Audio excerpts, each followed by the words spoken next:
Bonjour, vous êtes à Tuscany. Comme je suis d'avance sur mon sac, j'ai décidé de faire tout de suite, du moins, la première partie de la poche pour mettre toutes mes équerres. J'en ai une couple, comme vous pouvez le voir, des courbes, des droites, des équerres. Bon. Et je veux pouvoir mettre toutes ces équerres-là, ces petites équerres-là, sans problème dedans et pas avoir à les courir dans le fond du sac complètement. Ça fait que je fais une poche. Et là, je trouve qu'il y a assez de couleurs, assez de bariolage. Je veux pas que ça paraisse. Qui fait que je vais faire adonner le tissu. Ça devrait être pas mal mieux. J'ai déterminé que ça me prend 70 cm de largeur, qui veut dire, et dans ce cas-ci, pour une poche, je vais mettre des marges de couture d'1 cm, ce qui est rare dans mon cas. Actuellement, je mets toujours des coutures d'1,5 cm. C'est plus sécuritaire pour bien des choses, mais pour une poche, ben ça risque juste d'avoir plus de fil dedans, puis d'être moins beau. Ça fait qu'on va mettre juste 1 cm, qui veut dire 72 cm. Pour une poche, pour quoi que ce soit, des choses très longues que tu as à centrer, on part toujours du centre. On va enlever mes équerres. Voici le sac. J'ai déterminé le centre était là. Le 72 cm. Et une chose à vérifier quand on travaille avec un tape de ce genre. Vérifiez toujours qu'il ne s'est pas étiré ou changé de forme avant de commencer. Parce que j'ai déjà vu bien des choses, le tape a refoulé ou le tape a étiré, puis que finalement, c'est pas les bonnes mesures. Ça fait que vérifiez ce qui est fait. Bon, j'ai dit 72, ça donne 36, si je me trompe pas.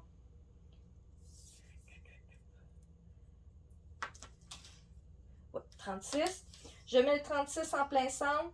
Je viens faire une ligne d'un côté et une ligne de l'autre côté à 72 et à 0 en partant de mon 36. Là, je sais, ça c'est sur mon sac. Je viens placer comme il faut le tissu par-dessus. Je vois que mon tissu par-dessus n'est plus tout à fait de la même, il est plus large que le tissu d'en dessous. Ça se peut qu'à force d'être repassé, l'autre d'en dessous a un peu chinqué. Ça fait que quand je vais faire mes marques, je viens remettre le rond. Les ronds, je pense qu'on voit mieux ici. Le rond, je viens le mettre par-dessus à l'endroit que ça devrait aller fini. Et là, je viens faire mon trait de crayon ici. Et je fais la même chose en bas. Je remets le rond à la bonne place. Et je viens faire le trait de crayon. Même s'il est plus grand ou plus petit ou quoi que ce soit, faites ça comme ça. Comme ça, vous êtes certain que ça arrive. Après ça, j'ai fonctionné avec double règle. Qu'est-ce que j'ai fait de ma deuxième règle? Ah, ici. Une pour l'équerrage. Je viens être perpendiculaire, bon, à toutes les lignes, autant le centre. Commencer par le centre. Comme ça. Ça. Et ma deuxième règle, j'ai déterminé que j'avais besoin de 27 cm. Je viens glisser la règle à 27. Je fais ma ligne là. Je fais ma ligne du centre ici. Après ça, je viens faire la même chose en bas. Je viens me mettre le plus perpendiculaire possible. Et je viens glisser ma règle pour qu'il arrive à 27. Je fais ma ligne. Comme ça. Et je fais la même chose en haut. À partir de là, j'ai une petite ligne là, une petite ligne là, une petite ligne là. Je viens prendre mon équerre. Je la positionne sur ma ligne. Que tout soit droit. Ça se peut que le tissu aille bouger vers le haut bas. Vous les mettez par rapport au dessus. Vous bougez de temps en temps un petit peu le haut, un petit peu le bas. Vous mettez des poids sur votre équerre. Vous faites votre ligne.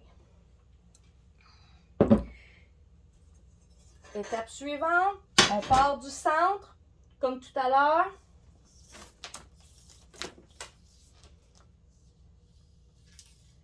« 36 ici, vous faites votre trait là. À 72, le trait ici. Et on vient raccorder les lignes. On est rendu là. Moi, ça m'a permis de faire ma vérification. Je coupe. Je fais attention, je ne coupe que mon tissu sur le dessus et non mon sac.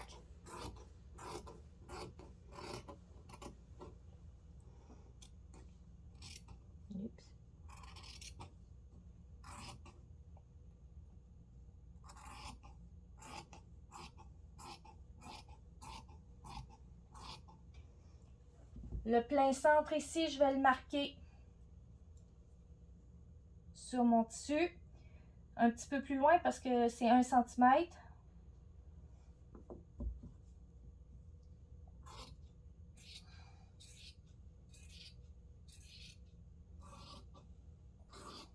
C'est pas pour rien que je le taille encore en place parce que j'ai besoin d'informations encore à transférer de ma poche de mon sac à la pochette que je suis en train de fabriquer. OK. Maintenant, l'information que je veux transmettre, ça, parce que je vais mettre une courroie. Je vais mettre la courroie, je vais la mettre. Je veux pas que ça paraisse qu'il y ait la poche, ça fait que je vais mettre la même bande, je vais la mettre sur ma petite pochette. Ça va la solidifier parce que le coton est peut-être pas extra. Ça fait et comme ça, ça sera encore plus beau et ça paraîtra encore moins que j'ai fait une poche. À partir de là, faut que j'aille indiquer en dessous à quel endroit la poche va être pour pas avoir à recalculer. Ça fait que je viens faire des traits à 1 cm tout le tour. Ici, c'est 2 cm parce que c'est 1 cm tourné 2 fois. C'est pas mon habitude, les 1 cm tourné 2 fois, mais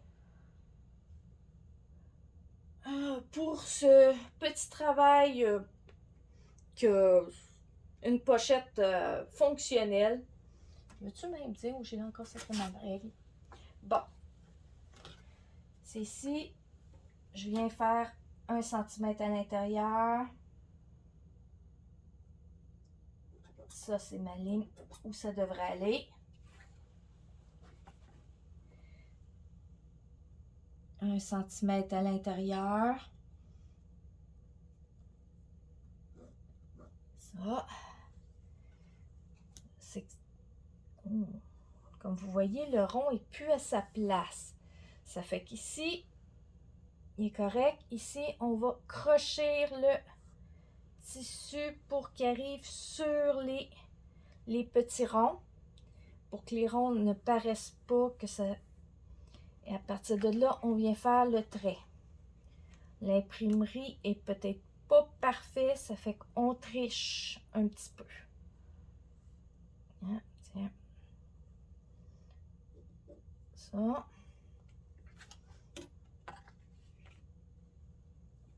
Et voilà. Le coin va être là. Puis comme vous voyez, ici, ça fait changer ma ligne de place.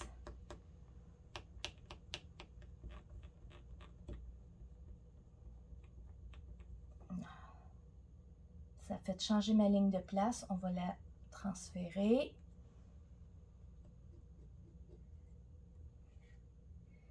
Là, on va regarder ici. Et ici aussi, ça fait transférer la ligne. On va le... Ah, celle-là, il faut que je la descende un petit peu.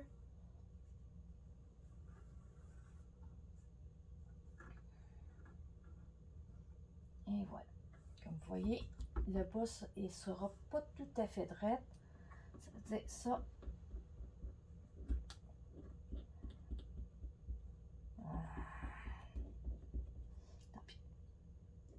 La ligne a été changée de place. Ça fait changer de place presque d'1 centimètre.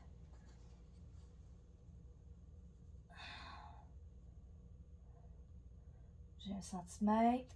Voilà, qu'est-ce que je fais là? C'est 1 centimètre. On a ça.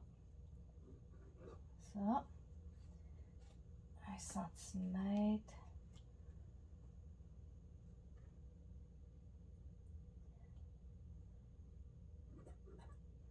Ça là. Puis ça. OK. Bon, les lignes ont toutes été placées. Comme vous voyez, à cause de l'imprimerie, il a fallu que je décale un peu. Il n'a pas été imprimé parfaitement d'équerre d'une place à l'autre. Ça fait qu'il a fallu que je triche un petit peu le tissu de presque 1 centimètre. Exactement, je peux vous dire, c'était 9 mm. La poche va être décalée d'à peu près 9 mm dans le bas. Ça, c'est à cause de l'imprimerie. Et là, toutes mes indications sont faites pour être prêt. La prochaine chose que je fais, c'est poser le ruban ici. Et après, je fais le rebord en haut, qui est 1 cm tourné 2 fois. Puis après, je plie le contour au fer à repasser. Et ça sera l'étape de le poser. Attends, oui, j'ai oublié le centre. Il faut aussi toujours avoir 3 points de référence pour des longues longueurs. C'est préférable. Plus c'est long, plus c'est important. L'as-tu fait? Ah. OK.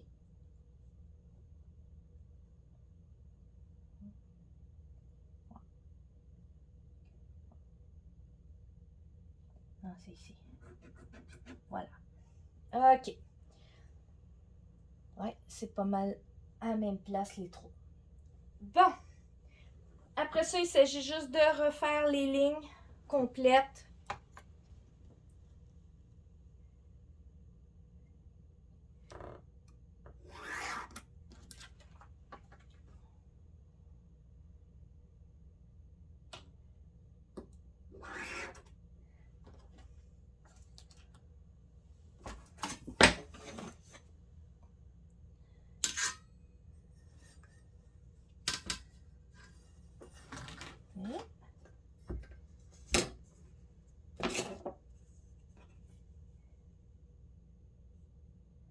Voilà.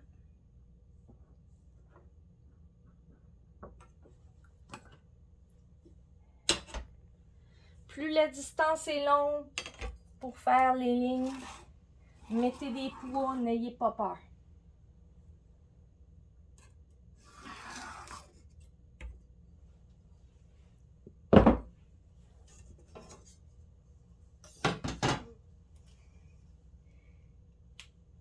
Bon, ben, là, je vous montre maintenant la plan où je suis rendue en réalité. De quoi ça a l'air mon sac. On vous revoit à l'étape suivante.